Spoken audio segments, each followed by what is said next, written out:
Antes de você assistir esse vídeo, eu quero te dar um comunicado. Sou o pastor Daniel Batista, da Igreja Cenáculo da Fé para as Nações, e queria fazer um convite especial para você que está nos assistindo. Passa pelo nosso site, horadaverdade.com, site oficial da nossa igreja, onde nós vamos ter um encontro marcado ali todas as quintas-feiras, às 8 da noite, e aos domingos, 7 da noite, nos nossos cultos ao vivo. Nosso ministério com compromisso de transmitir todo o conteúdo desse culto para a edificação do teu coração. Horadaverdade.com, vou ficar muito feliz de te conhecer, de poder estar junto com você, com certeza, num só corpo, numa só fé, num só amor ao nosso Senhor e Salvador Jesus Cristo. Um beijo, um abraço, te vejo lá.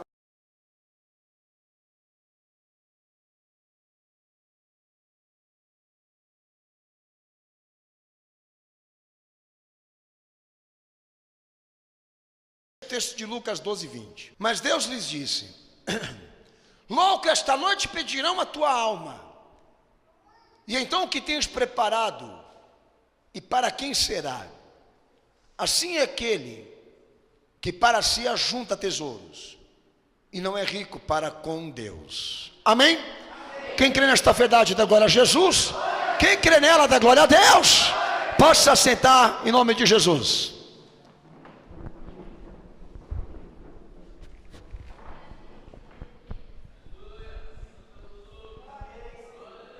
Amém, Senhor. Fita teus olhos nesse texto que eu li com você. Pois do versículo 13 ao versículo 21 é o contexto do que Jesus tratou. Uma parábola para tratar exatamente uma comparação, um exemplo, para tratar o aspecto do caráter da fé. Irmãos, na essência Jesus ele tenta por esse texto exatamente despertar o interesse sobre a salvação da alma, usando como exemplo um conceito muito visto na sociedade, de que a matéria, o corpo, a vida, é mais importante do que a alma. E eu posso dizer aos amados irmãos que não é só esse conceito, como muitos. As igrejas evangélicas hoje já têm a mania de querer exatamente tratar o evangelho por categorias. O evangelho específico para quem quer ficar rico, o evangelho específico para quem quer quebrar maldição, o evangelho específico para quem quer ser bonito, mas magro. Cada dia mais aparece aí na sociedade alguém para inovar, para criar um Jesus elaborado especificamente para tratar coisas da vida. Então aí os psicólogos cristãos, estão aí os orientadores de quem quer se suceder na vida matrimonial, numa boa relação com a sua mulher, numa boa relação com o seu esposo, etc, etc, etc. Mas não é evangelho, tá? Porque se você realmente ler a palavra de Deus, se você for a fundo do que a palavra de Deus ensina, você vai chegar nessa conclusão. O evangelho é uma coisa só e não está dividido para tratar gostos específicos. Ele chama, ele convoca a sociedade para um plano só: se salvar pela redenção de Cristo da ira futura de Deus que vai ser derramada sobre essa terra. Então o nosso processo com Cristo inicia-se nessa vida. E por intermédio das liberdades, que todos aqui têm uma, nós usamos essa ferramenta chamada vida exatamente para tornar Jesus uma coisa importante. E o que ele pregou para nós, uma coisa prática, para no final dessa trajetória, nós alcançamos a coisa mais importante, que é o quê? A vida após a morte. Então você que está hoje aqui, tem que entender isso.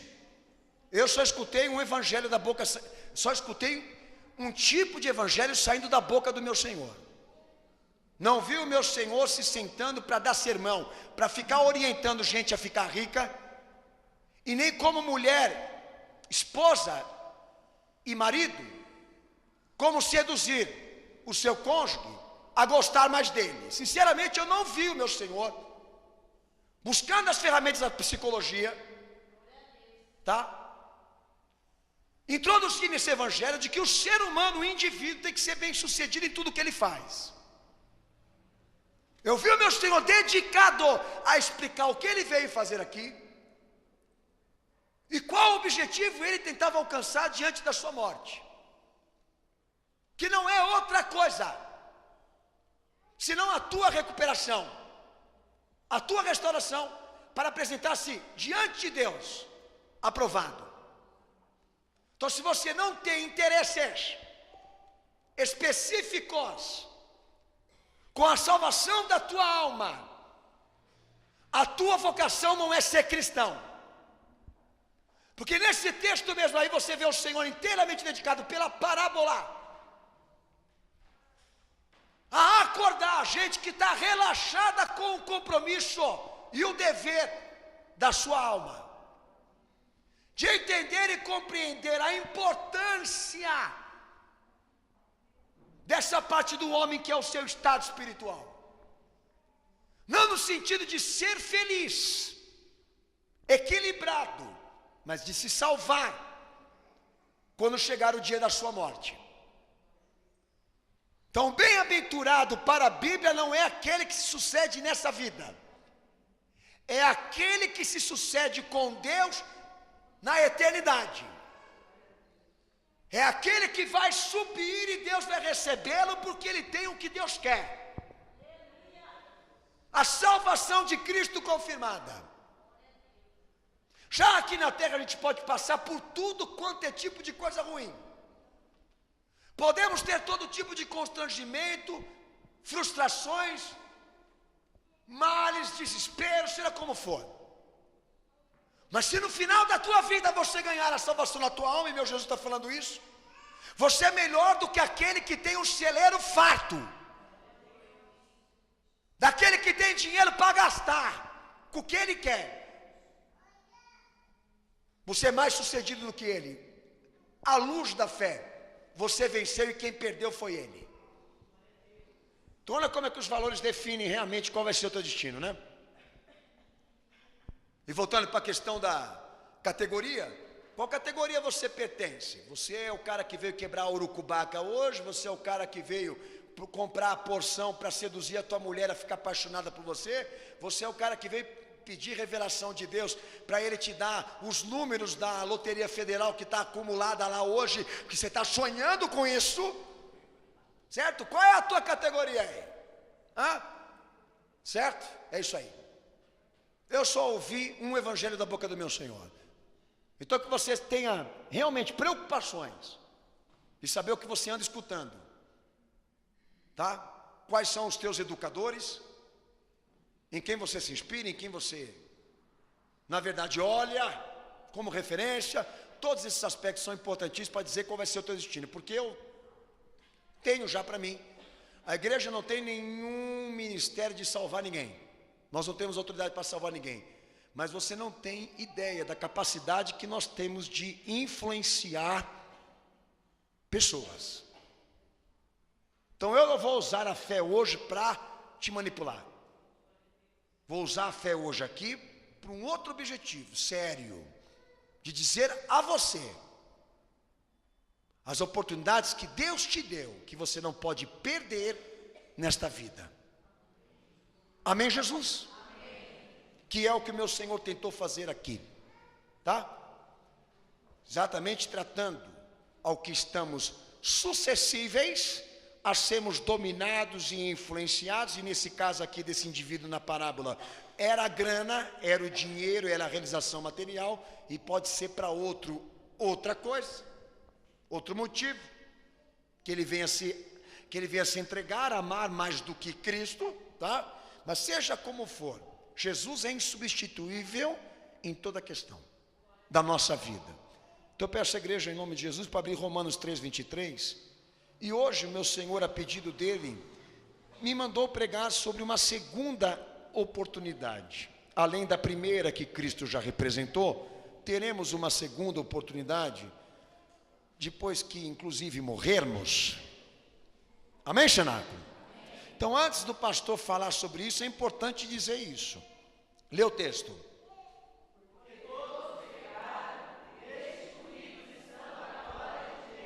Amém? Amém. Jesus, pela Bíblia, é uma oportunidade de Deus para a humanidade, única e exclusiva. Mas em Romanos 3:23, a perspectiva que se constrói do caminho da salvação, que é um caminho de vida com Cristo, tá? A perspectiva se constrói definindo que todo homem nascido de uma mulher, desde Adão e do pecado dele com Deus, toda a sociedade necessita da salvação que Deus proporcionou por intermédio do seu Filho, tá? Então não se trata de uma religião. Jesus não é religião, tá? O Evangelho define que Jesus é uma oportunidade universal de todo homem se salvar. Então não se trata de uma religião. Para você poder entender, desde Adão até a cruz do Calvário, até a encarnação do Filho de Deus aqui nessa terra, até Maria despojar o Filho de Deus encarnado, é um período de escuridão, de contradições que a Bíblia me narra. Qual era o interesse de Deus nesse período todo? De formar Israel, de estabelecer uma nação, de fazer alianças com aqueles que eram líderes dessa nação. Qual é o interesse de Deus por intermédio de toda essa história? Lá na frente, trazer aquele que seria Senhor e Salvador do mundo. Então todos os erros que vocês lerem no Antigo Testamento, que os homens cometeram, Deus nunca escreveu a história assim. Ele nunca participou ou foi cúmplice dessas atitudes. Aproveitando que eu estou falando disso aqui, sobre o pecado original, filho, pensa bem. Deus criou o homem perfeito e sem pecado, e depois da queda tudo foi alterado. Então se a história é negra, sombria, escura, se lá no Antigo Testamento você vê o homem assassinando em nome da lei, matando crianças em nome da lei, não use estas contradições para colocar na conta de Deus como se Ele tivesse mandado ou comandado os homens a cometer essas atrocidades. Ele estava querendo apontar para o futuro, e o futuro é Cristo. A perfeição é Jesus. Eu não tenho uma fé baseada em patriarcas, não tenho uma fé baseada nos homens. Uma das maiores fugas da incompetência, da soberba, é ficar se respaldando em gente que peca, para criar argumentos conspiratórios contra Deus, contra a fé de que Deus ele é cúmplice de tudo isso. Que pela espada de Moisés ele matou crianças, matou nações, matou inocentes. Tome muito cuidado com esse tipo de pensamento, porque a Bíblia é tudo, não é uma parte. Outro dia mesmo, acho que eu falei em cima desse púlpito aqui. Como que Deus ele manda matar o homem para satisfazer a sua santidade, e lá na frente dá um filho para morrer por ele? Então é argumento de gente incompetente isso. Não, se eu quero me basear no pecado de Adão e posteriormente também no pecado de todos como ele, se eu tenho que me respaldar nisso, eu sigo o Evangelho. O que o Evangelho fala para mim? Que tudo que aconteceu na história do homem foi para afirmar o caráter da missão de Jesus aqui, tá? Ele veio pelo pecado, ele veio por esta razão, porque o homem caiu. E não poderia ser restaurado por si mesmo. Ele não veio apanhar aqui nessa terra e morrer a pedido dos homens, para estabelecer um espetáculo religioso, para posteriormente a geração se inspirar e fazer teatrinho. A queda do homem e a queda de todos depois dele firma o acontecimento da cruz. A necessidade de Deus prover à humanidade uma forma de se salvar de si mesmo. Então eu me tornei cristão, não foi por religião. me tornei um crente de Jesus porque entendi o que ele veio fazer aqui. E que eu preciso do que ele tem para me dar, porque por si mesmo não tenho condições. Você entende isso? Nós não vamos tratar aqui o acontecimento da besteira que Adão fez para querer culpar Deus. É que nem uma criança. Se você é a favor de que Deus seja responsabilizado pelo que o homem fez, então eu vou te responsabilizar pelo que o teu filho anda fazendo. Mas por que eu não vou te responsabilizar pelo que o teu filho anda fazendo? Porque você pode ter sido um bom pai e uma boa mãe, mas ele é um inconsequente por natureza. Entendeu? É mais ou menos isso. Porque eles vêm novinho. Então se ele virou um degenerado, um maldito, é porque você criou errado. É mais ou menos isso. Deus criou o homem perfeito, mas ele escolheu o pecado e marcou gerações, porque todos pecaram como ele. Então o homem, antropologicamente, a salvação de Jesus define que o homem, ele inteiramente necessita da salvação que Deus proveu, porque ele não tem essa capacidade por natureza, nem esse direito de usufruir por natureza. Então lá no texto de Romanos 4:9 também, você vai ler em voz alta, e estamos tratando a primeira oportunidade aqui, amém ou não? Amém. Jesus veio para mim, me dando uma oportunidade. Eu estou nisso ainda com você aqui. Oportunidade esta que é universal, que não tem classes, que não tem categorias, que, lembra que eu te disse aqui, não é evangelho para o pobre, não é evangelho para o rico, não é evangelho para o inteligente, não é evangelho para o burro, é para todos. Lê o texto para o pastor. Romanos 4:9.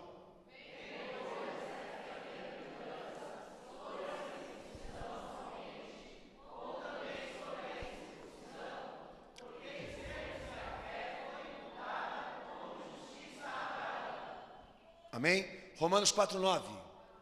Amém. Então eu vou ler direito, porque não é esse texto que o pastor queria ler com você não, mas vamos lá. Aguenta a mão que o pastor, eu baixei ele aqui. Vamos lá. Romanos capítulo 3. Pronto aí? Amém, Jesus. Versículo 9. Pois que somos nós melhores do que eles? De maneira nenhuma, pois já demonstramos que tanto judeus como gregos estão debaixo do amém? Amém. Era o texto que eu queria. Então a natureza humana se encontra numa posição, diz, condenada, culpada, impotente, desqualificada de qualquer mérito, de ter recurso para sair por si mesmo dessa posição de maldito, fracassado, destituído, vazio, alienado, escravo, corrupto, rebelde, enfermo e morto. Espiritualmente, tá? Então o que a palavra de Deus está deixando claro? Eu coloquei aqui possíveis tradições, tá?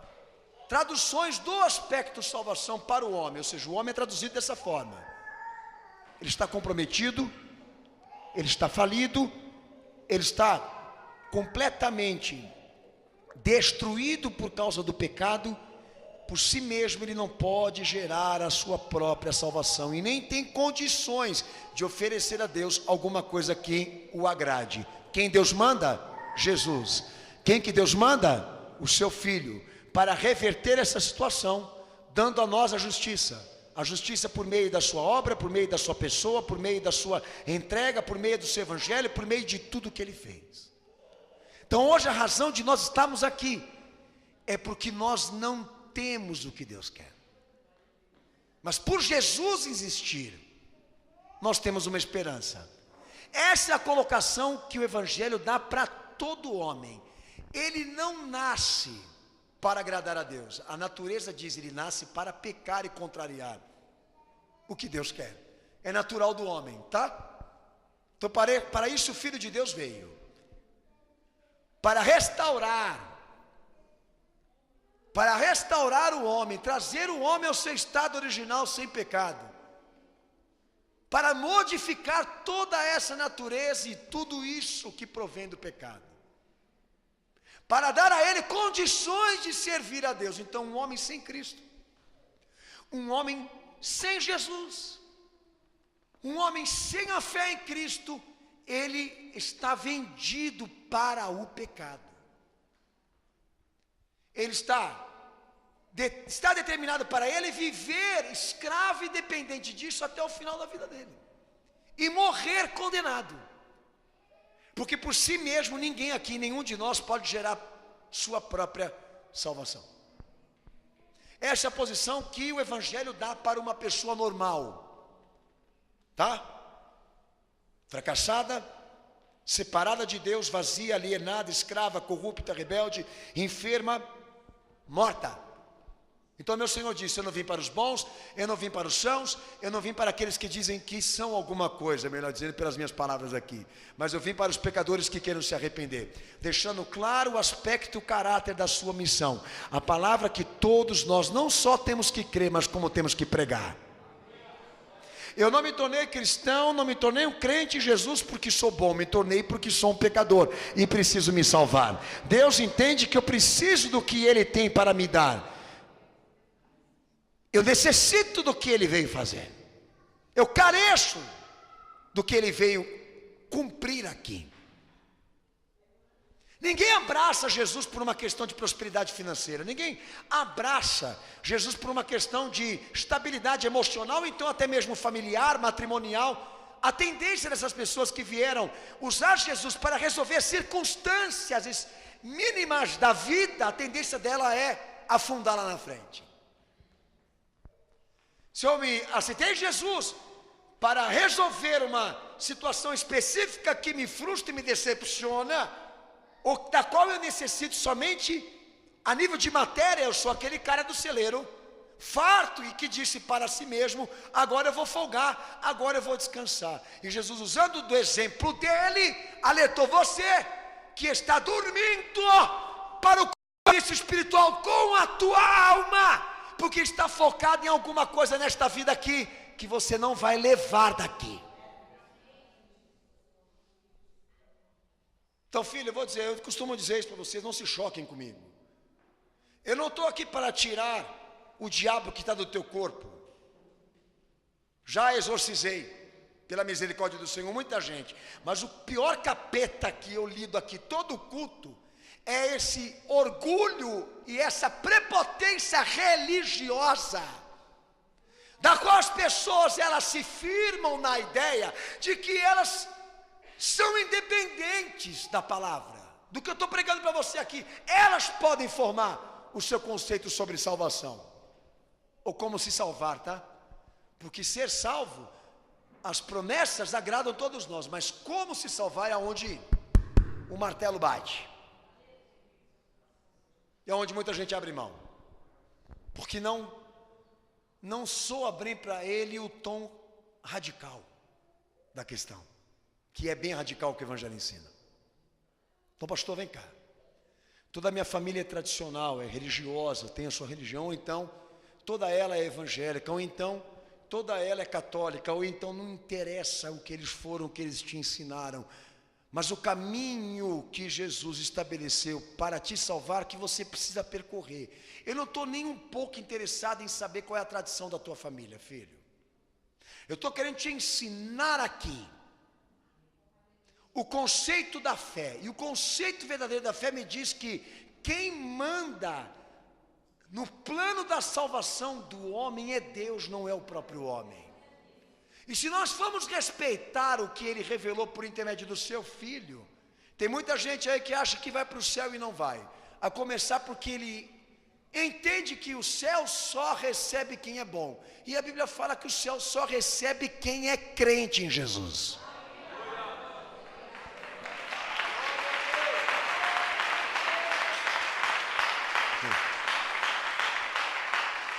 Até outro dia eu dei risada que a Esther, minha menina de 8 anos, falou assim: pastor, ô pai, me perdoe. Ô pai, eu tenho a impressão de que o senhor sempre fala a mesma coisa em cima do púlpito. Menina esperta, inteligente pra caramba. Falei, é verdade, Esther.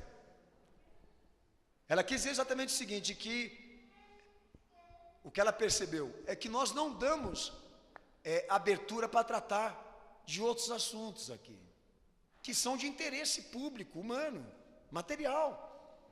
Por quê? Porque nós somos retardados. Não, nós somos assassinos.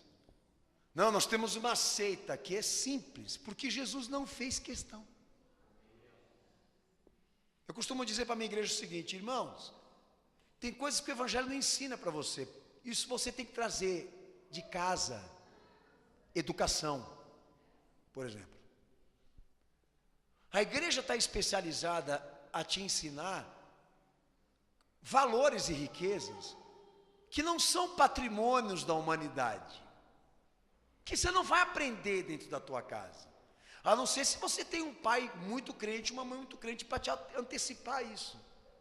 O ministério da igreja é o que Jesus representou aqui, é usar as situações da vida dos homens, na sua história, as suas objeções contraditórias para dizer exatamente o que? Para nós. O que ele veio trazer a nós, diferente do que o mundo pode te dar. Você está aqui para um plano superior, não supérfluo. Você está aqui para um plano superior, irmão. Jesus não veio sofrer na cruz para ficar dando capacidade profissional e inteligência aqui para ninguém, filhão. Isso Deus deu na natureza, na criação. Ele não veio proporcionar, por intermédio do Espírito Santo, entendeu? Essa obra de que nós sejamos pessoas mais fortes, diferenciadas fisicamente e intelectualmente daqueles que são normais. Porque isso a ciência está lutando para fazer. O Evangelho não dá mínima. Se você é feio, se você é bonito, desdentado, se tem toda a dentadura, se o teu pé é maior ou pequeno, se falta um braço ou uma perna em você. A preocupação de Cristo é exatamente fazer o quê? Reverter a maldição que está sobre nós, que é o pecado. Um assunto que muita gente não gosta de falar. João 3,36, leia. João 3,36, melhor dizendo, Efésios 2,8. Ainda tratando a primeira oportunidade. Pode ler esse texto bem em voz alta. Porque pela graça sois salvos, por meio da fé, e isso não vem de vós, é dom de Deus. Amém. Então, tendo em vista que o homem não tem mérito nenhum para se salvar por si mesmo, e muito mais ainda usufruir da salvação de Deus sem fazer o que Ele quer, radicalmente a salvação é um propósito exclusivo do dom da graça de Deus. Você leu aí em Efésios 2,8, depende da fé, ou seja, do conhecimento, da aceitação, da obediência, da confiança do homem em Jesus Cristo, que se baseia de que Jesus morreu objetivamente para perdoar, justificar, regenerar, converter todo pecador, a fim de que ele seja uma obra exclusiva dele. Tito 2,14 ensina isso, 2 Coríntios 5,15 ensina isso, que Jesus ele veio para que todo homem, por intermédio da sua obra, seja recuperado, transformado do seu estado natural, ou seja, que em vida ele tenha o conhecimento, ele possa testemunhar a aceitação, possa ter a oportunidade de obedecer, possa ter também a oportunidade de demonstrar confiança a Deus por intermédio do seu Filho, de que Jesus, ele recebe com importância de salvação, para que por intermédio desse processo de vida, ele consegue derrubar todos os males, as condenações, derrubar todas as hipóteses da sua iniquidade, da sua perversidade, e ao longo da experiência mudar tudo isso a fim de que agrade a Deus e ele possa se salvar. Ou seja, o benefício da salvação, por mais que lhe interesse e me interesse, não pode ser desfrutado por qualquer um. Há uma caminhada de vida e de experiência com a fé. Deus determinou isso, que a salvação é dele e do Filho, e que ninguém vai herdá-la por ser humano, mas se crer nele e viver por ele, como experiência regeneradora. E ponto final. Ô meu pastor, eu conheço um cara lá. Não interessa. As características dele para mim são iguais às minhas. Você não vai apresentar um ser humano aqui, ainda mais para um pastor honesto como eu. Você não vai apresentar um homem aqui que seja diferente do que eu fui, que foi mais honesto, que foi mais bom, que foi mais íntegro. Por quê? Isso é ilusão, filho. É ilusão de ótica. Você vive dessa ilusão ainda de que existem pessoas boas, aos que sejam suficientes boas para agradar a Deus sem Cristo. A Bíblia é contra isso. Talvez você seja religioso ao ponto de se enganar, né? E pode ter certeza, essa tua ideia vai te trair. Porque uma hora você vai ter uma decepção com alguém, até com gente que está com Bíblia debaixo do braço. Você pode ter decepções com a corrupção dele. Que tem muita gente que tem Bíblia debaixo do braço, está na igreja, mas não é convertido. Mas não crê de verdade em Jesus. Porque para ele poder ser uma pessoa mesmo boa, Jesus tem que habitar nele. A salvação é um dom de Deus na vida, que só pode ser dividido por meio do quanto você obedece, ama, crê, confia em Jesus Cristo, que é um banco que você tem que ter uma conta. Para poder obter esses recursos, você tem que estar cadastrado. Não vem por osmose, por telepatia, por ação e posição de mão de ninguém. Você tem que ter uma história com esse Salvador. Você tem que ter uma comunhão com Ele. Pastor, quem diz? A Bíblia. Ele pregou isso. Não interessa se você tem igreja, se você não tem igreja, se você tem pastor, se você não tem pastor. Não interessa para mim, porque isso é irrelevante. E a Bíblia define. Radicalmente a salvação soa assim para a fé. Que a resistência humana pode anular toda a obra de Deus do que eu te falei aqui. João 3, versículo 36, agora você pode ler. Ou seja, Jesus morreu para que nós tenhamos a salvação objetiva de perdão, justificação, regeneração, conversão, até sermos restaurados completamente. Mas qualquer resistência por parte de alguém aqui não vai ter o quê? Uma chance. Lê o texto, João 3,36.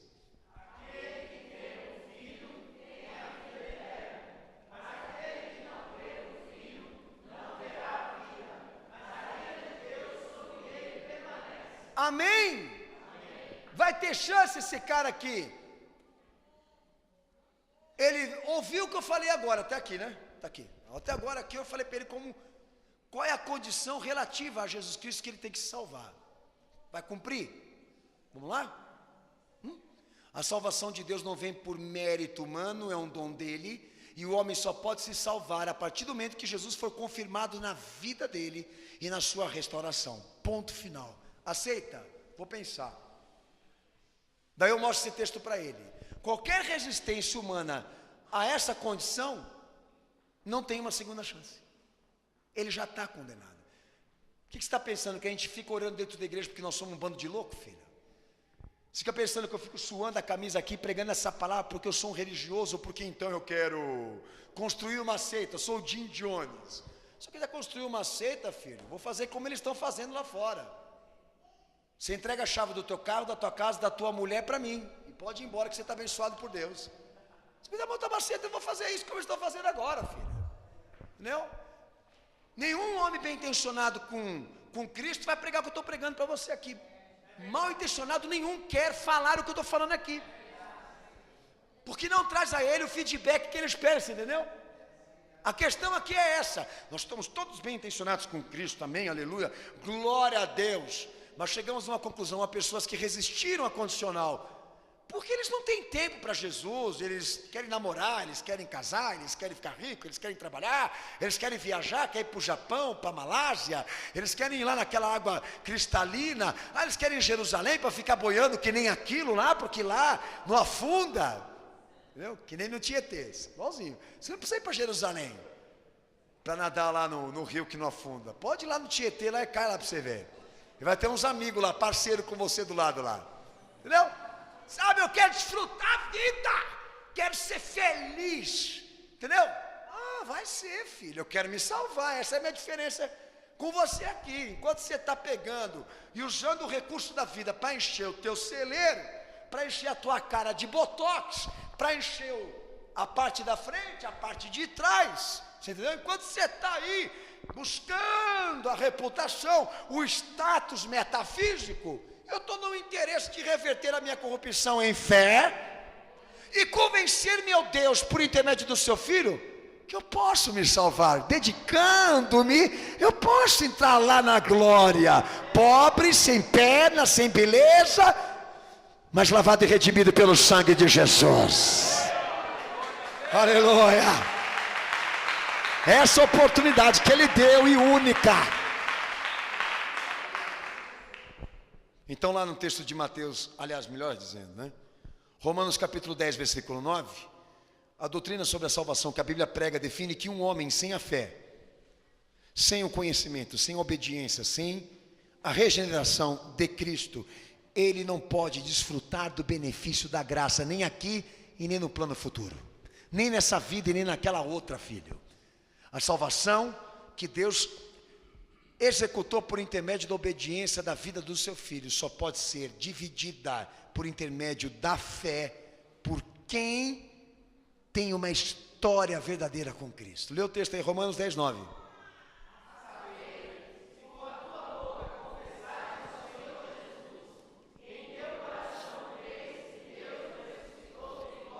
Amém.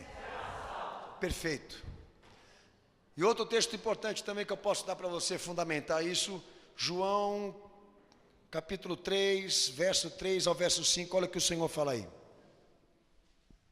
Quem não nascer de novo? Amém. Lê o texto aí que é melhorzinho você lê o texto direito. Bota teu olhar aí em cima da palavra, lê.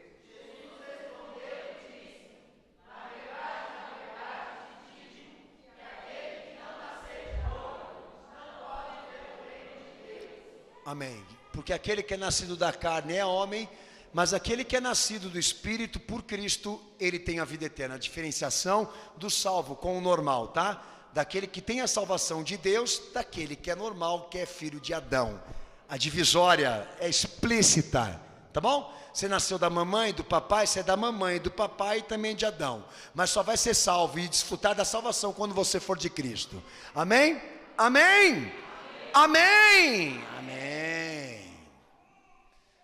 Então, tudo que a igreja está pregando agora, tá? A nível de benefícios, tá? A nível de conquistas, sobre salvação cristã, nada chega para nós se nós não tivermos uma vida e uma comunhão com Cristo. Eu fico assim assustado quando eles dizem, se você não tem fé, eu tenho. Vem cá, menino. Vou fazer uma oração apostólica sobre você.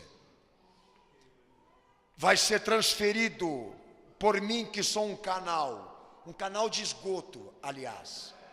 Vai passar por mim essa bênção para chegar até você. O delírio chegou num ponto tão crítico agora, não é só a mão, é o pé, é a cueca, é o lenço, é o paletó, é tudo deles. Você tem que acabar com isso na tua vida, isso é mística. Isso é esoterismo, irmão. Nada no homem cura, filho. Se nós estamos aqui para restaurar, como é que Deus vai usar esse canal? Qual é o canal? A fé. Então qualquer benefício da salvação que Jesus executou, que Ele prometeu, entre aspas, qualquer coisa relativa ao que Ele ensinou, de bênçãos que Ele pode fazer na tua vida, tudo isso você só pode fazer com um contrato. Baseado na fé e no batismo, de que você vai ter uma vida com Ele, honesta, fiel, verdadeira, integral, tá? Porque aqui hoje pode ser que você esteja presente nesse culto, e obviamente está, quem está pela internet também, mas não tem interesse nenhum de desenvolver uma vida com Ele, mas tem interesse de receber a bênção dEle, e acha que eu sou o canal que vai te abençoar hoje aí. Por isso que eu vou lá no pastor Daniel, que eu ouvi falar que ele traz revelações. Vou lá no Cenáculo da Fé porque eu escutei aí que lá o pessoal recebe. É assim que eles tratam as igrejas. Eu fiquei sabendo que tem um cara aí que Deus usa ele de maneira tremenda, mano. Entendeu? Vamos lá que vai ter um pouquinho para nós. Vai sobrar umas lascas lá. Esse povo aí é o povo que eu não quero na minha igreja. Eu não quero pregar para esse povo, não. Nem querer pegar minha cueca, não, filho. Até porque você não vai querer ela. Nem querer pegar no meu pé, não, filho. Larga do meu pé. Entendeu? E lá está, ainda pior de tudo. Fica descalço no púlpito, senta num trono que parece aquela coisa lá, aquele rei mago, e bota o chulezão lá para os caras meter 100 conto. 50, para passar a mão no pé do chulé da mulher do pastor, do apóstolo Agenor. Ah, rapaz, toma vergonha na sua cara. Vai se converter para Jesus. Você pensa que Deus ele se vende, que as bênçãos dele é vendida, que você pode comprar. Acende uma vela, Deus dá a bênção. Dobra um joelhinho lá para falar uma reza decorada, Deus dá a bênção. Vai lá na igreja, dá uns glória a Deus misturado com aleluia, canta um sino, Deus dá a bênção. Você pensa que Deus é você? Que jogou a lábia na menina, eu te amo. Nós vamos casar. Entendeu? Nós vamos se unir. Eu vou te fazer a mulher mais feliz do mundo. E ele olhou para ele, se enganou e hoje está passando maior arrega aí. Pensa que Deus vai jogar lábia em você? Hã? Vai falar para você que vai te vender um seguro que a taxa é 0%?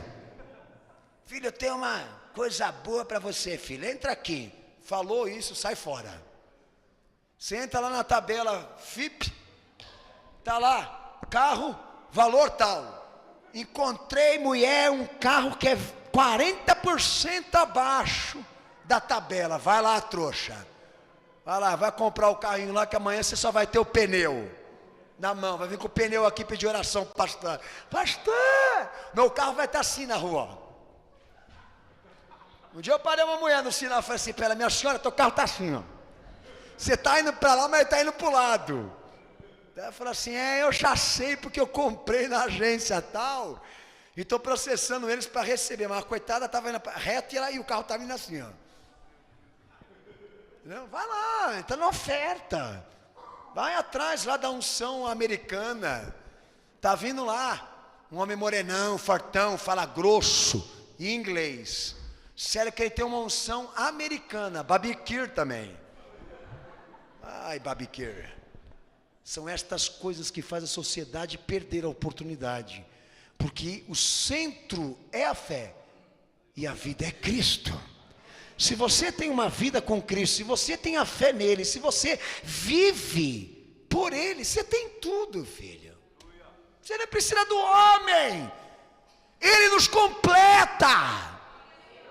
O que nós precisamos, na verdade, se especializar não é em descobrir o que ele pode fazer, mas o que nós podemos realizar para alcançar aquilo que ele nos prometeu. E esse é o verdadeiro segredo. Só aceita, só admite o homem, o caminho da vida por Cristo. Uma trajetória de salvação transformadora com ele, pelo seu evangelho, quem assume que é impotente, que é desgraçado, que é culpado, que é escravo, que é um maldito. Eu não tenho problema para falar isso para você, porque eu também era um, agora não mais, porque eu estou em Cristo, e vivendo uma vida por Ele, inclusive fazendo uma coisa que eu nunca quis fazer na minha vida, ser pastor. Faço hoje por Ele. Agora você vai me odiar ou vai me amar. Ou você vai me mandar para o inferno antecipado, ou então você vai dizer: pastor, próximo culto eu estou aqui. Porque agora essa palavra vai abrir meus olhos. Não vou viver mais por mim, nem por igreja, nem por pastor. Porque quem merece a minha vida, o meu amor, a minha obediência, a minha dedicação é aquele que morreu por mim. É ele que tem que ser amado por mim. Eu estou perdendo tempo, pastor. É, filho, foi isso que eu pensei lá atrás. Você está perdendo tempo. Oportunidades. Você está perdendo as oportunidades que Deus te deu. O tempo está se esgotando para você. Você esgotou para aquele cara do celeiro. Você está aí, pensando que você vai desfrutar de tudo que você ganhou com o teu trabalho, mas amanhã você vai morrer. E o que você tem preparado? Você que viveu uma vida baseada em sonhos, baseadas em gostos próprios, baseada na intuição, ignorou o chamado da salvação de Deus na tua vida para estabelecer o teu próprio eu. O que você tem preparado para o dia da tua morte? Tendo em vista que qualquer resistência ao que a fé ordena ao homem a nível de salvação já está condenado, o que você tem preparado para o dia da tua morte? Caso, nesse exato momento, a vida acabe para você, o que você vai levar daqui? Aí é que eu vou entrar no conceito que o Senhor me pediu hoje. Haverá uma segunda oportunidade para aqueles que em vida não se renderam a Cristo e ao seu pedido. Talvez o que eu vou te pregar aqui agora, você diga: não, pastor, eu me libertei desses conceitos, pastor, mas tenha consciência. Não é porque você não é espírita, não é porque você não é kardecista, que eu vou tratar desse assunto aqui, não é porque você tem a ideia do purgatório, da purificação pós-morte, que você não pode ser um que eu vou tratar hoje aqui. Porque esse relaxamento, esse desinteresse pela salvação da alma, não precisa ser espírito, você pode ser outra coisa. Como teve esse aí, ele não se firmava no consolo espírita de que depois que ele morrer, ele vai ter uma vida automática, mas ele se firmava no conceito de que por ser rico ele tinha tudo o que ele queria. Então nós acreditamos que teremos uma segunda oportunidade. Qual vai ser nosso comportamento em vida? Que se dane Jesus, filho. Quando eu morrer, Deus vai me receber obrigatoriamente. Então, quando eu morrer, eu vou me encarnar num formato de um jegue. Então, quando eu morrer, entendeu? Eu vou ser purificado mesmo, eu vou entrar no purgatório, vou sofrer um pouquinho, mas Deus me tira de lá.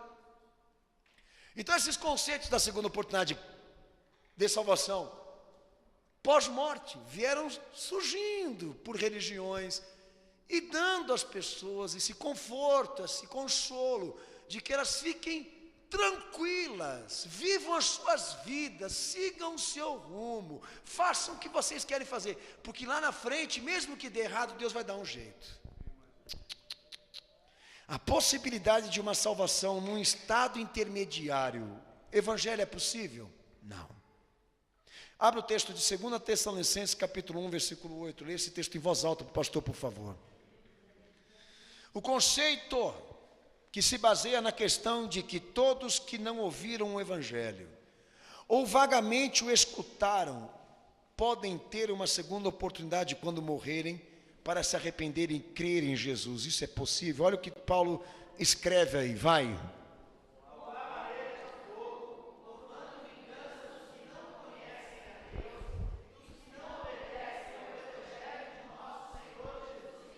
Se obedecer o que a Bíblia me ensina, Paulo deixa claro, nada justifica um homem perante a salvação de Deus a não ser pela fé. Ou seja, ninguém pode se salvar a não ser pelo processo da fé. Se alguém morreu aqui sem a fé, se alguém morreu aqui sem a fé, nenhuma desculpa irá salvá-lo, seja por falta de alguém que pregou, ou então por falta de oportunidades de ouvir, seja como for.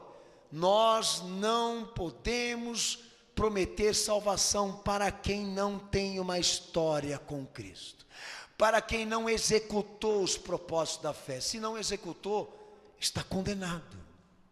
Soa radicalmente, não soa? Mas se a segunda oportunidade te consola, porque muita gente aqui já sepultou familiar assim: eis aí meu ente querido, maravilhosa pessoa, está no céu. Quem é você para falar que ele foi para o céu? Outro miserável querendo dizer que o miserável foi para o céu. Eu queria fundamentar essa ideia. Como é que você tem autoridade? De onde se tirou essa autoridade? Para dizer, pastor, líder, religioso, eis aí um ente querido, vou consolar os familiares aqui, uma pessoa maravilhosa, idônea, honesta, respeitosa, ótimo pai, ótima mãe, foi para o céu. Utopia. Porque biblicamente isso não se fundamenta. Para mim poder dizer, e olha lá, hein, dizer que esse cara foi para o céu, está morto aí. Eu tenho que ter conhecimento da vida dele, com Cristo, não da vida dele com a família e com a sociedade. Ele pode ter o aspecto civil, mas se não tiver o aspecto da fé, ele é um morto que foi para o inferno. O cara que relaxou e achou que o céu era um patrimônio dele e da humanidade, que todo mundo ia pular de foguete, automático, apertando um botão. Sabe o que está tornando a salvação de Cristo aí uma porcaria? Jesus veio aqui sofrer da maneira como sofreu e pregar tudo que ele pregou à toa. Porque nada do que Jesus ensinou ele está levando em consideração. E pior, está achando que a coisa mais importante da humanidade, do ser humano, é ser feliz na vida. E Jesus dizendo, não, é ser feliz depois que morrer. Porque depois que morre, não tem mais oportunidade. Ô filho, acorda aí. Você acha que esse celeiro aqui você vai levar depois que morrer? Isso aqui não pode comprar salvação na tua alma. Então, se eu tenho o medo da morte, se eu tenho o temor do meu despreparo espiritual com Deus, e caso morra, eu não esteja aprovado para ser aceito por Ele, o que eu faço? Eu entro na igreja e trabalho essa parte. E invisto nesse lado que todo mundo está querendo ignorar. Mas quando a gente vê a igreja assim, estupidamente fria, calculista, sem demonstração de interesses e alegria por isso que está sendo pregado, o que a gente, eu particularmente, o que eu penso aqui? Ele já substituiu a salvação da alma dele por uma outra coisa. Entendeu? Ele já foi pego no que a sociedade está sendo também. Na ideia metafísica das coisas. Que a coisa mais importante do homem aqui nessa vida é ele conseguir se realizar fisicamente, materialmente. Mas para aquele que lida com a segunda oportunidade, que ouviu desde criança que todo mundo é filho de Deus e todo mundo vai para o céu, que o inferno não existe, então ele fica relaxado, toma um suquinho lá na sombra e diz para a alma, que se dane você, eu quero mais mesmo a vida, a minha alma deixo para a última instância, Deus é pai, na última hora ele vai cuidar de mim, né? Ou então, chama o padre lá, o que é? Na igreja católica, qual o conceito da igreja católica sobre o purgatório? A missa, certo? A oração e a indulgência. 3 princípios básicos para você se tornar um retardado completo. Ora por ele. E o meu Senhor disse para o indivíduo que queria seguir ele, deixa que os mortos sepultem os mortos. Vem e me segue agora. Mas ele está orando pelo morto. Senhor Jesus, guarda o morto. Guarda ele, Senhor, do fogo do inferno. E o morto está lá. O Evangelho está falando, agora é só a carcaça. Isso aí vai putrefar, isso aí vai entrar em decomposição, vai sair bicho. Por isso que bota lá o algodão. O cara está gelado, não tem função mais nenhuma. Mas está lá, o Senhor guarda ele do inferno. Guarda essa alma. Oração pelos mortos. A missa do 7º dia. É 7º dia? A missa do 7º dia. Já morreu, já foi. Vamos fazer uma missa por ele. E começa a falar dele. E fala da história dele e as familiares tudo lá. A Igreja Católica prega muita mentira, tá? Essa é uma delas. Eu não tenho problema de falar que o Papa é o diabo, eu falo mesmo. Você não gosta? O problema é teu. O Papa é o diabo mesmo, filho. E é um diabo rico. Chama toda a família. Bota lá o Michael Jackson para cantar. Entendeu? Vamos inspirar todo mundo aqui.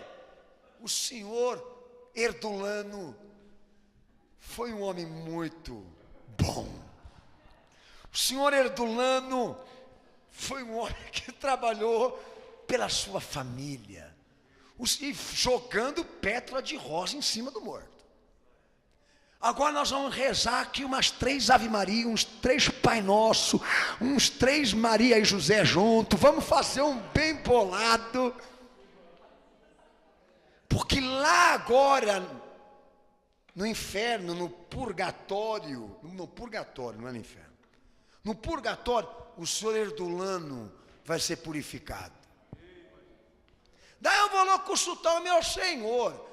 E o meu senhor disse, não. Ele está no inferno, não está no purgatório. Porque o processo da salvação dele tinha que ser vivido enquanto ele estava em vida. Não depois que ele morreu. A oportunidade foi dada a ele enquanto ele estava lá na praia tomando um sol e olhando a mulherada e falando, vamos ser felizes, gente. Né? Dançando aqueles funk lá. Jogando aquela pelada, tomando aquela coisa lá, cheia na cara, né? Comprando viagem para cá, viagem para lá, viagem para não sei aonde. Agora ele morreu, você quer mandar ele para o céu? Você mesmo não aguentou ele, agora você quer que Deus aguente. Vamos fazer uma reza aí, está tudo certo. 7º dia nós estamos lá reunidos para arrancar o cara do purgatório para pôr no céu.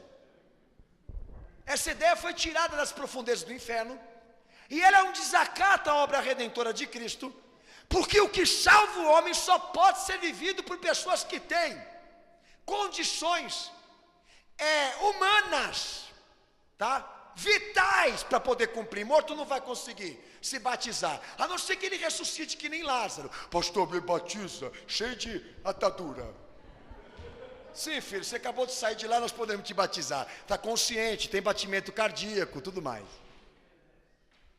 Agora vai lá mandar João Batista lá para o Hades, para batizar o indivíduo. Vai lá, batiza ele, porque enquanto ele teve em vida, ele só cuidou dos filhos da casa e da vida dele. Não tem uma segunda oportunidade. Você está perdendo a oportunidade. Tem pessoas aqui mais velhas do que eu. E faz um cálculo matemático rapidinho aí. Com o que você gastou toda essa tua vida, filho? E com tudo isso que você gastou, você vai levar daqui alguma coisa? O conceito da deturpação, né, de 1 Pedro 3, 18, 21, não abre ainda que eu vou abrir. O conceito que prevalece na cabeça de muita gente dentro da igreja, tá? Que Jesus e os apóstolos pregaram um evangelho específico para os mortos, um evangelho do outro lado do túmulo. Aos que obviamente são suscetíveis a esse conceito, né? Lucas 16, verso 19 ao verso 31, abra esse texto e leia somente um versículo para mim aí, pode ler. 16, 19 de Lucas, vai. Vamos lá, irmão.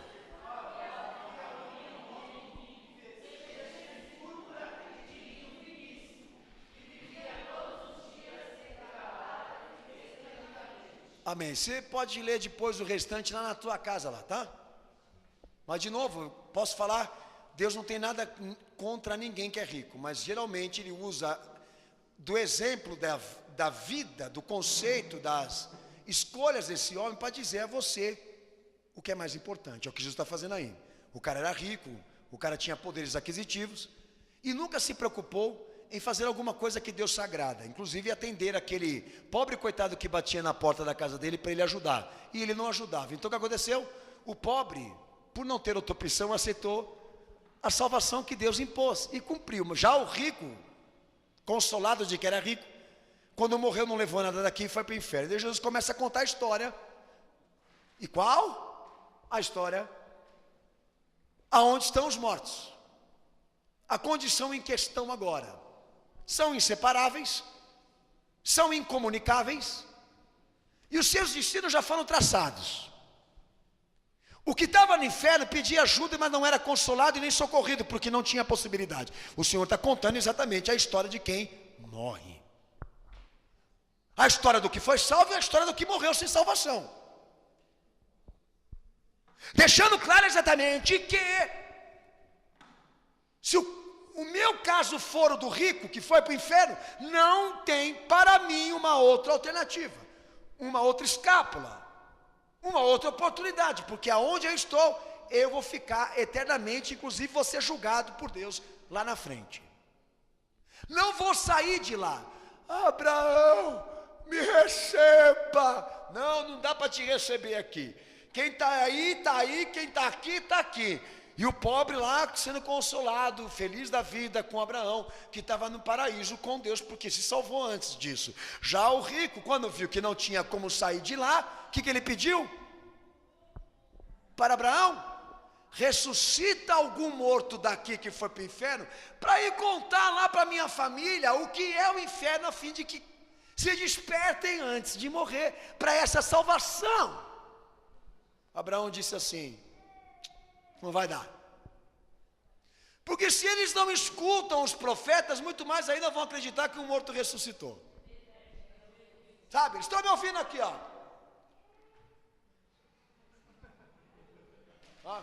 O Maria e o José. Ave Maria. E vai lá e acende a vela para o morto. Acende e o vento apaga. Acende e o vento apaga. Entendeu? É o fogo de Deus, agora apaga. Pastor, o senhor está desrespeitando a religião. Não, filho. As heresias. E eu sou a favor do seguinte: se você tem tendências espíritas, vai lá e abraça Chico Xavier e vai para o inferno feliz. Mas você falar que você é crente e é cristão com estas tendências espíritas, pode ter certeza, eu vou dar um tratamento especial para você. Você que gosta de orar pelo morto, vou dar um choque elétrico em você. Você gosta, né, de pegar na mão do morto, né, filha? A vovó apareceu lá na porta do quarto, pastor. O que apareceu lá foi o bife que você não digeriu, foi o almoço que você não fez digestão, tá? É a conta que você tem que pagar, em formato de vó e de vô. Esse é teu encosto, as porcarias que você anda fazendo, que você não se arrependeu. Mas a minha avó, pastora, apareceu para mim, iluminada. Se ela fosse iluminada, ela ia falar dos teus adultérios, ela ia falar das tuas fornicação, das contas que você não paga e das mentiras que você fala. De iluminada ela não tem nada. Isso aí, ó, o Gasparzinho. Né? Minha avó chegou para mim, né? É um zumbi daquele filme que você assistiu lá. Está tendo muito filme nessa cabeça. Acorda para a realidade. Abre o texto aí, cenáculo. 1 João capítulo 1, verso 7 ao verso 8. Leia em voz alta para o pastor, por favor. Calma que está acabando, filho. Não vou judiar tanto de você, não. Ainda vai dar tempo ainda para você ver o Fantástico. Fica tranquilo. O placar do Corinthians e do Santos. Fica tranquilo aí, chulé. Vai dar certinho, pode ter certeza. Ainda tem ainda de você pegar a missa do Padre Joaquim. Rapaz do céu, o sangue de Jesus tem poder. Pastor, eu gosto tanto do Padre Fábio. Eu gosto tanto do Padre Marcelo. Olha você assim, ó. Zumbi. Você é um zumbi, rapaz. Você gosta de morto, tô fora. O Deus que eu sirvo é o Deus dos vivos, não dos mortos, não. Foi o que o meu Senhor falou. Lê o texto aí, cenáculo.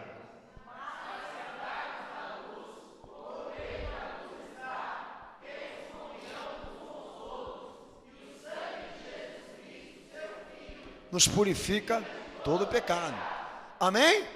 E daí vem outro textinho bom. Se confessarmos os nossos pecados, isso só pode ser cumprido por quem está vivo. E pior, a purificação verdadeira está no sangue de Cristo, não numa salvação paralela. O morto não tem condição de falar para a mulher, depois de morto: mulher, me perdoa, porque, sabe, eu tive 5 filhos com uma mulher diferente, cada um diferente. Te traí a vida toda e sei que fiz a besteira, mas sabe como é que é o homem, né? Sabe como é que é, né? Nós somos, A mulher vai olhar para o morto e não vai nem poder bater nele mesmo, porque já está morto. Vai arrebentar um cara que está morto, deixa o cara estar vivo para bater nele. Como é que ele vai confessar os pecados? Como é que é isso, se arrepender depois de morto? Como é que é crer em Jesus depois de morto? Filho, quem está no inferno, hoje, se eu descesse lá para pregar, todo mundo ia querer sair. Imagine você, dentro de uma cadeia só. Vamos passar do princípio do Carandiru. Está dentro do Carandiru, tem gay, pederasta, assassino, estrupador, violentador, só tem gente fina. Eu chego lá para você e falo assim: filho, eu posso te arrancar daí. Ah, eu quero. Só que você vai ter que se arrepender e crer em Jesus. Na hora ele vai querer se arrepender. Tanto que é verdade que todo mundo que sai da cadeia vira crente, por alguns instantes. Ele sai com a Bíblia na mão. Aí você fala assim: mas pastor, mas por quê? Porque ele precisa ser aceito pela sociedade. Tá? Ele esquartejou, ele matou, ele precisa ter um álibi, ele precisa ter um fundamento de que ele não vai ser mais a pessoa. Então, geralmente eles gostam de usar a Bíblia. Até a Lichthofen, Saratofen, que matou o pai a paulada, até ela fica interessada: será que Jesus não vai me ajudar nessa parada aí, né? De não deixar a sociedade me linchar? Saca a Bíblia embaixo de trás. Entendeu?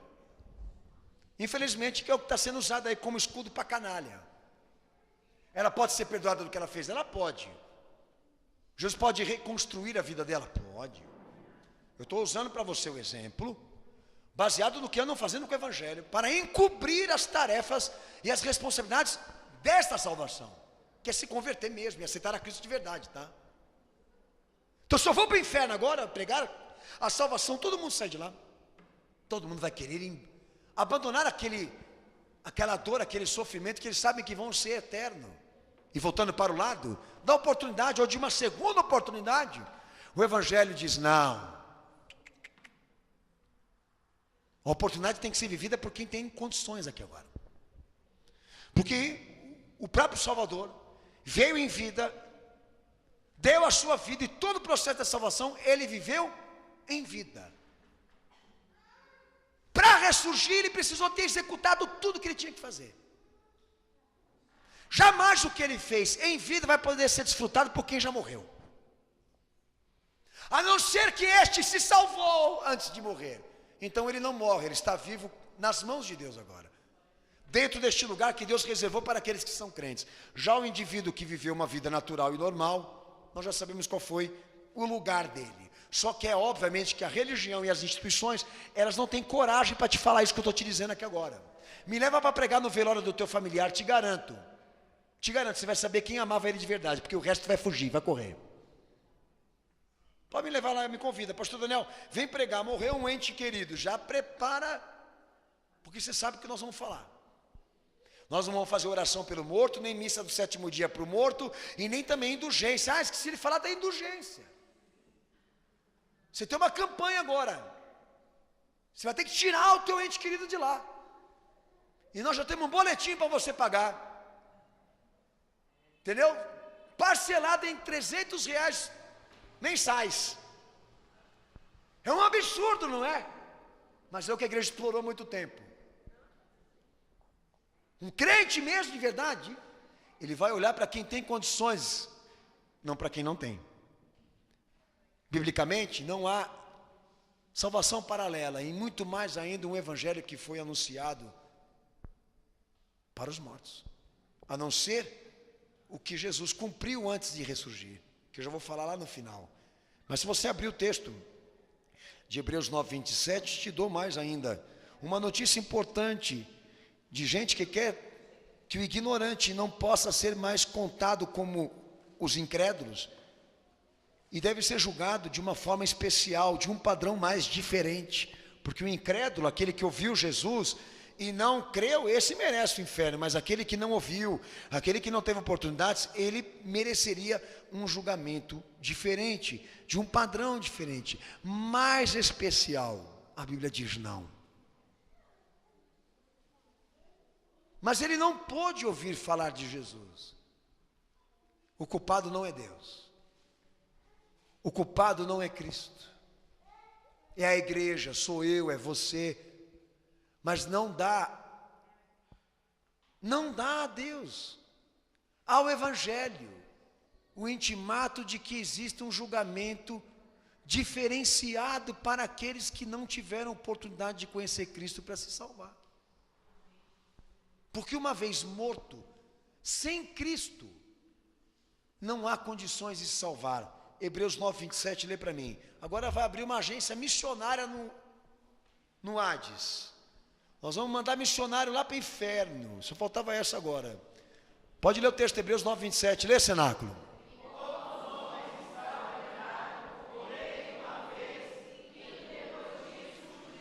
Morreu, juízo. Lá ele vai saber se ele foi salvo ou não, Deus vai julgar isso.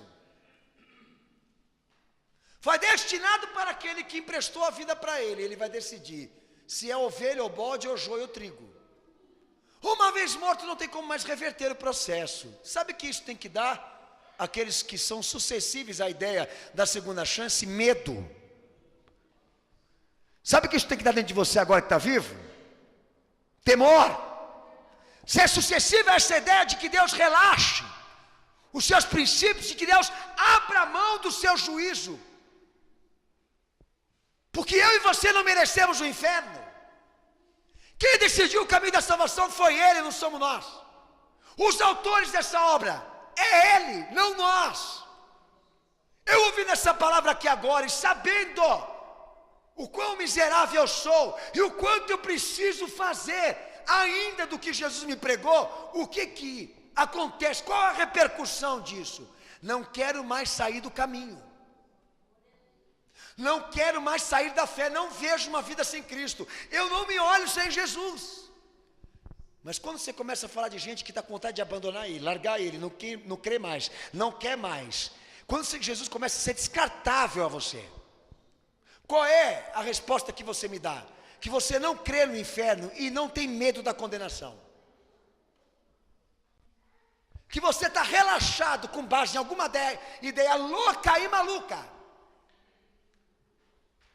De que quando você morrer, nada disso vai acontecer. Sabe, esse ar de segurança, não choram, não se arrependem, não se convertem, não se humilham, não são crentes, mas estão seguros. É porque você não crê que o inferno existe e que Deus pode te julgar. Esse é teu problema. Porque se você teme a condenação e tem medo do tribunal, do Deus Santo te julgar, filho, você vai caminhar nesse caminho de vida com Cristo, fazendo de tudo para reverter, para modificar essa maldição que está sobre nós, que só Jesus pode tirar e quebrar.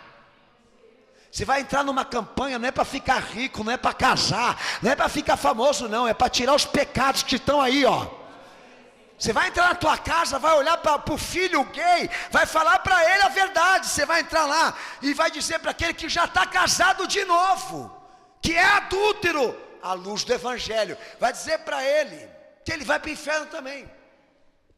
Vai olhar para o idólatra, vai olhar para o espírito, vai olhar para todos aqueles que você pode dizer isso. E ouviriam você, dariam um minuto de atenção para você, de que eles precisam de Jesus Cristo e de uma história com Ele, de obediência, para poder se salvar, porque eu descobri que a salvação não é um processo natural, mas um processo com a fé. Você tem trabalhado isso? Você tem evangelizado? Você tem pregado? Olha lá o pedido de quem estava no inferno. Leva alguém para pregar na minha casa e diga a eles aonde eu estou. Você tem ouvido até o choro e o gemido de quem está no inferno agora pelos que estão vivos? Também? Não, não tenho feito nada em prol disso, em dar conhecimento às pessoas de como se salva em Cristo, porque você está relaxado, você está se segurando na hipótese material. A igreja você tem que entender o seguinte, que a sociedade toda está tomada, completamente incorporada com as coisas momentâneas da terra. Ninguém está querendo saber o que vai ser amanhã. Tanto que a filosofia que mais é aceita perante a sociedade é qual? Faça tudo hoje, porque amanhã você pode não fazer. Lá no YouTube é a mensagem que mais tem visitação.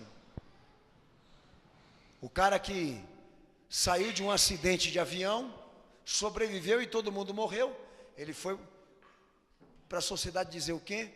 Ah, agora eu vou fazer coisas na minha vida que eu nunca pude fazer, porque percebi que depois que você morre, você não tem mais condições de fazer. Então vou cometer todos os tipos de loucura e realizar todas as coisas que um dia imaginei fazer, porque quando morto não vou poder fazer. É uma filosofia. Para Jesus, daria certo para esse conceito de que você use a vida para atingir essa oportunidade, de ter a permissão de subir para os braços de Cristo quando você for chamado. E isso só vai te acontecer se você executar o plano que Ele estabeleceu aqui e agora. Não sei se é uma semana, 2, eu não sei quanto tempo eu vou viver, mas estou desesperado hoje. Estou fazendo e vou fazer melhor ainda quando eu sair dessa igreja hoje aqui, porque eu sei que eu não vou conseguir enganar Ele, que Ele sabe de tudo. Não vou ser julgado num tribunal popular, vou ser julgado num tribunal santo. Eu temo o que Deus pode fazer contra mim se eu não viver esta fé. Porque a única forma dele entender que eu posso me salvar da condenação dele é ver na minha história uma parte dela, que o seu filho foi glorificado, que ele foi recompensado pelo que ele fez. Mas até o momento você pode estar vivendo isso. Eu não tive interesses com isso, não vivi isso.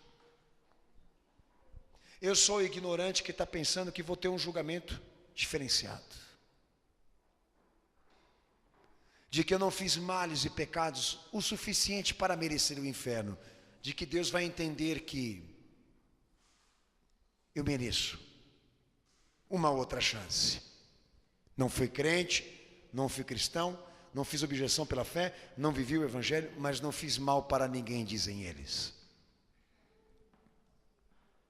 Mas Jesus diz para mim: mas eu vou dizer a ele, aparta de mim, maldito, para o fogo eterno, porque eu não te conheço.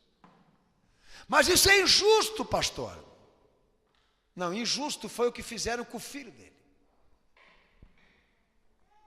Injusto seria nós entrarmos no céu sujos assim.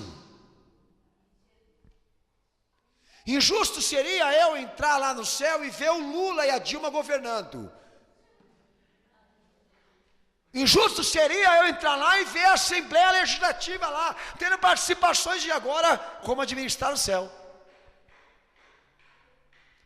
Injusto seria eu ver as mesmas ideias conspiratórias aqui nessa terra que foram pregadas, sendo pregadas lá. Malucas e loucas, como a teoria da evolução, que nunca se provou, mas sempre substituiu o evangelho na vida de muitas pessoas. No céu não entra o pecado. O pecador não entra lá. Entra quem se salvou aqui, nesta condição de fé.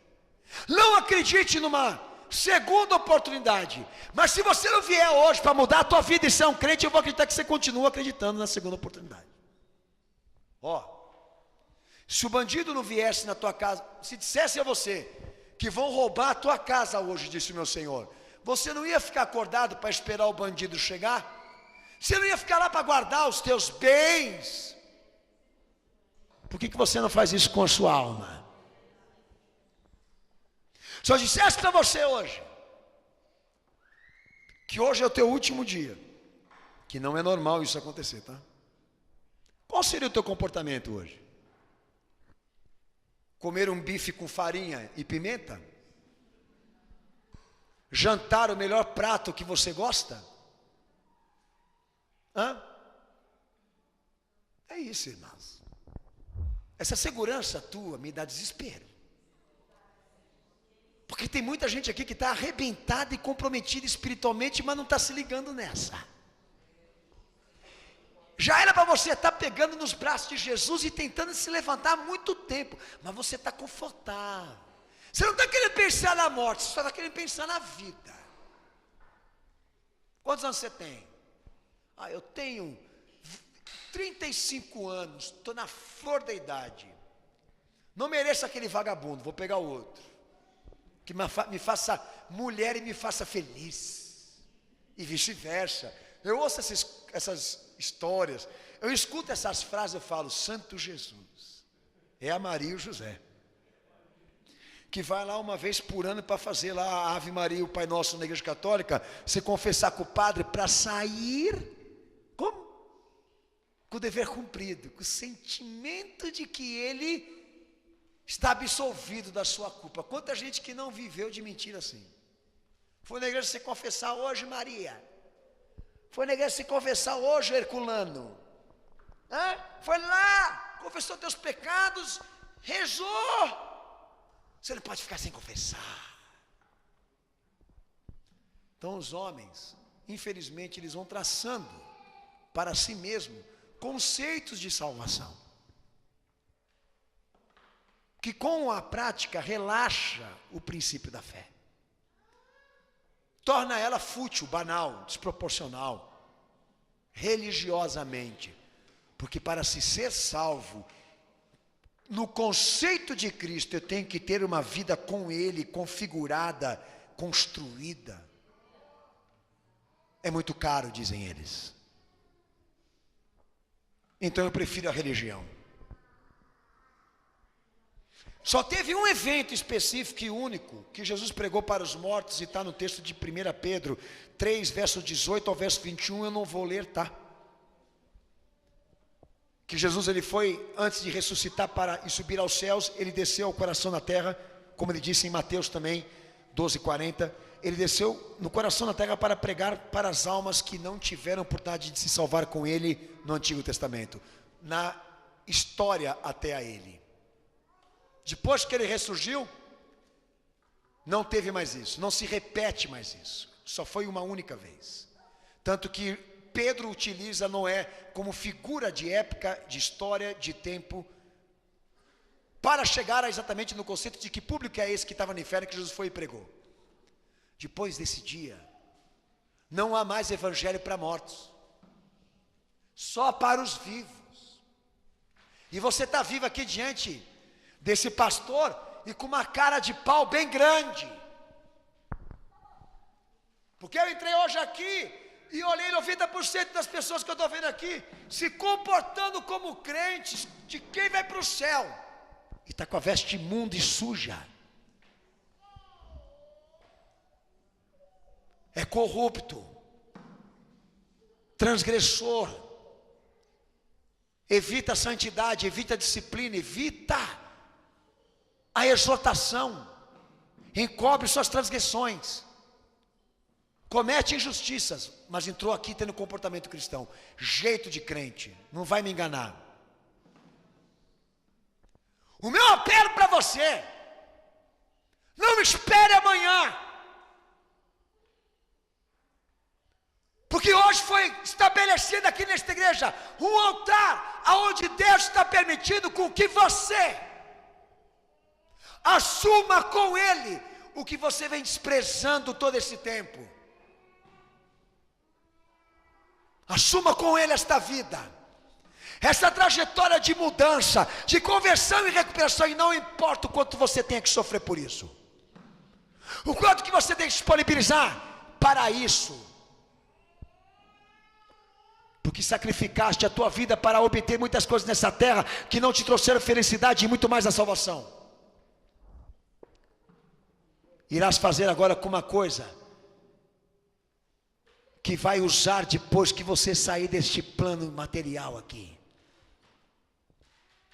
É como o bandido da cruz que estava à direita, enquanto da esquerda retrucava com o Senhor e pedia a Ele uma salvação que desse a Ele outra oportunidade para viver aqui nessa terra e usufruir dos seus direitos civis. O da direita dizia: Senhor, lembra-te de mim quando tu entrares no paraíso. Porque ele creu.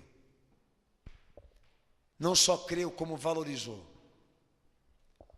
que a alma dele era mais importante do que qualquer satisfação física e carnal. Se você pensa que você vai lá para o alto, com esse rostinho lindo, eu venho dizer aqui para você, em nome de Jesus Cristo, que a Bíblia não aceita esse tipo de conceito natureba, físico, materialista.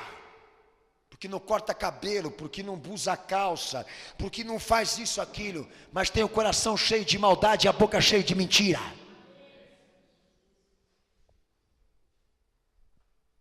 Abre o teu coração e se entrega a Jesus hoje.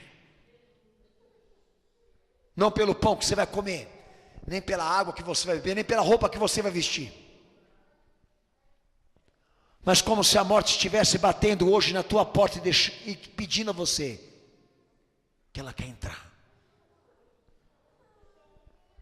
Porque com certeza, depois da sepultura ninguém vai poder interceder por você. Depois da sepultura não tem evangelho especial para quem morreu sem Cristo. Não há misericórdia, graça de Deus para quem vai trajetar, caminhar depois da sua sepultura. Todos que te amaram vão ficar lá. E você vai sozinho, em direção àquele que vai te julgar. E o que é um homem sem Cristo na mão desse Deus? O que é um homem sem fé na mão desse Deus? O que é um homem sem conversão e santidade perante esse Deus? Uma palha que ele vai queimar no fogo. Uma palha que ele vai destruir no fogo. É o joio, é o restolho, é a porcaria. São todos aqueles que resistiram Cristo em vida. São todos aqueles que desprezaram a graça do Senhor, que subestimaram o juízo de Deus, que profanaram o sangue da nova aliança, que feriram a igreja dele e a obra dele, porque são carnais e são corruptos. Todos eles são lixo, diz a palavra de Deus. A escória que Deus quer condenar. Gente que não merece oportunidade, porque desprezou a primeira, porque cuspiu no Filho de Deus, quando tinha condições de poder amá-lo, o traiu. E agora estão sentados nesse banco aqui, dessa igreja, para convencer Deus de que são merecedores dessa salvação, de que não pecaram tanto assim, de que a fé que eles acreditam ter é suficiente para Deus mesmo, que não atinge a perspectiva bíblica. Ninguém vai empurrar a alma para lá. Pastor nenhum tem autoridade para jogar a gente para cima. Hoje pode ser teu último dia, amanhã pode ser, será como for, mas a morte não vai te avisar quando ela chegar. E será que nós somos melhores do que aqueles que estão morrendo agora? Será que Deus vai nos dar uma outra oportunidade? Porque tem gente lá fora que não teve. Jovens, velhos, meia idade, seja como for. Tem gente que morre cedo, morre destroçado, morre como causa natural, e não importa, causa natural ou outro tipo de causa. O fato é que ninguém aqui é imortal, eterno e inatingível. Amanhã pode ser o meu dia, e o que eu vou levar daqui? De quem é a minha alma? O que eu tenho preparado para isso? Foi o que o meu Senhor foi dizer. para aquele que estava consolado de que o que ele tinha podia fazê-lo feliz. Foi o que o meu Senhor foi fazer com aquele que estava lá, com o celeiro cheio. Foi ressuscitá-lo, para que ele pudesse olhar para uma parte da sua vida que ele estava ignorando que ele tinha, a alma. Você morto não vale nada, filho. Ninguém vai querer cuidar de você morto. Vão te enterrar, chorar, vão fazer um jazigo para você com florzinha, e uma vez por ano vão lá olhar para você e lembrar de você, e vão continuar vivendo. É a vida. Morto aqui ninguém vale nada. Enquanto você pode produzir, todo mundo te quer, mas a hora que você não tem condições mais de produzir, você vira pó. Te esquecem. Abre o teu olhar para isso.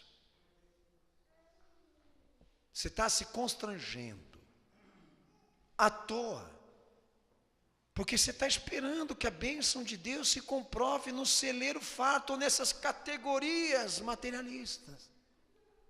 E o que o Senhor está querendo dizer para você hoje aqui é: seja feliz com a salvação da tua alma, com a tua conversão, com a tua libertação, com a tua transformação, porque isso para Deus é riqueza que você vai levar daqui. Seja feliz porque você tem o teu nome escrito no livro da vida, porque quem está escrito lá nunca morrerá, jamais morrerá, porque tem a vida eterna de Cristo.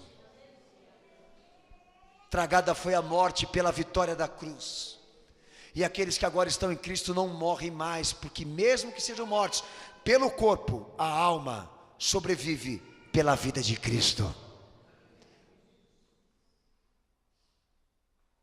Abre teu olhar e enxerga a tua miséria, e veja o quanto você precisa dele, que ele não é uma opção, ele é a única forma de você se salvar. E o chamado de Deus aqui nesse culto hoje é para aqueles que veem na obra de Jesus Cristo, no sofrimento do seu Senhor, naquilo que ele realizou na cruz do Calvário, como a maior riqueza que um homem pode alcançar em vida, a salvação dele. Abaixa a tua cabeça, fecha os teus olhos.